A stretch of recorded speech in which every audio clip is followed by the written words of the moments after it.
The work-from-home trend that has taken over corporate culture in South Africa over the past few years could soon be a thing of the past. Thanks to the blackouts, the crippling electricity crisis could turn out to be the single biggest threat to remote working. To discuss this further, we're joined by Linda Trim, the director at workplace design consultancy Giant Leap. A very good afternoon to you, Linda. And it's quite unfortunate that we are seeing a backtracking of this trend because a lot of corporate South Africa realized, or was coming to realize, that employees are more productive than they were sitting for a number of hours in the office. The remote working was a synergy that was beginning to work between the employer and the employee, and now those gains are going to be lost because of the blackouts. How bad is the situation? I don't think we can only blame the blackouts. Blackouts certainly have brought people back to work quicker. But what we've learned worldwide through research is productivity and effectiveness are completely different. People at home have been working much longer hours, but yet they haven't been as effective in the results that they've produced. People are certainly facing what we call a digital overwhelm. Studies are showing that 42% of people on Zoom calls or team calls are actually multitasking and doing something completely different. So we're definitely not getting the best out of people. I think what's tended to happen is when we bring people together, we're seeing the difference that it makes in terms of coaching, mentoring, collaboration, and that's encouraging people back to the office a lot quicker than anything. So that's encouraging people to get back into the office. But what about those in industries where it actually suits them better to be working from home or remote areas?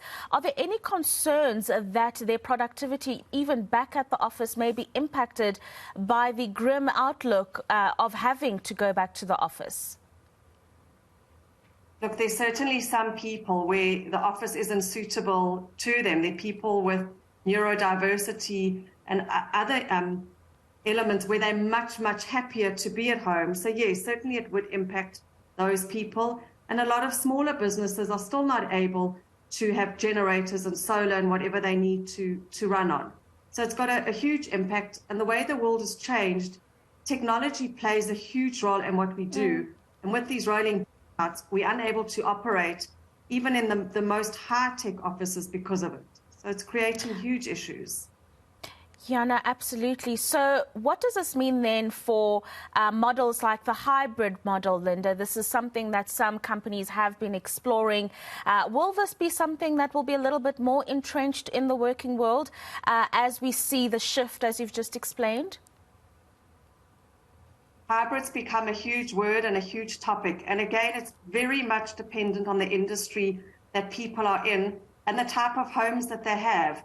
If they have setups at home to work a couple days a week, they're able to, but the majority of us don't have that and they need to come to the office 5 days a week and be there 8 to 5 with load shedding at the moment. One of the things that we've struggled with hybrid, separate to load shedding or what's happening with our electricity problem, is that you want to come to the office to see people and the people you need to see are then not necessarily there that day.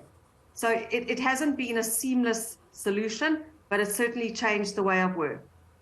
It has indeed, and you say that it is a form that might become permanent. And as these developing ways in which we work, Linda, become more entrenched in society, I wonder about the regulatory environment. You did mention earlier that you did find that people were working a lot longer when they were at home than they would when they were at the office.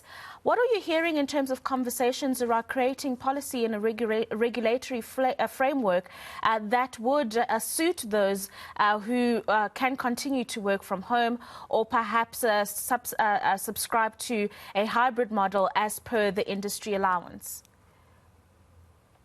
I think that's been one of the challenges worldwide. It's very hard to accommodate everybody. And what happens when you're working from home, people work at their hours, not necessarily your 8 to 5 office hours. So I may need a response from you immediately, but you're only going to work at 10 o'clock tonight and send it through to me. Then I feel at 10 o'clock tonight, I've got to reply to you. So it's creating a lack of clarity for people. They don't know their working hours. They don't know their expectations. And it's very hard for a company to have rules and regulations to accommodate everybody's different needs. Yeah, and I suppose one of the other things that we need to take into consideration here is, as we look at the needs of the company as well as the employee, creating that balance that will make both parties happy. Because one thing that companies are going to be looking for, even if we're working in a hybrid model or we're back at the office, is optimum productivity, especially at a time when people are looking for higher remuneration because of the high inflation and the high cost of living. Companies are going to be a little bit more vigilant in terms of the work that an employee is putting in, whether they be at home or at the office. And that's also what's driving people back to work. People are fearful of their jobs. They need to succeed and they need to do well at the moment. So if you can be seen and heard at the office, have your leaders ear, get mentored by them and grow in your career, we all need to do that. It's been the one thing that people entering the workforce have really, really battled with.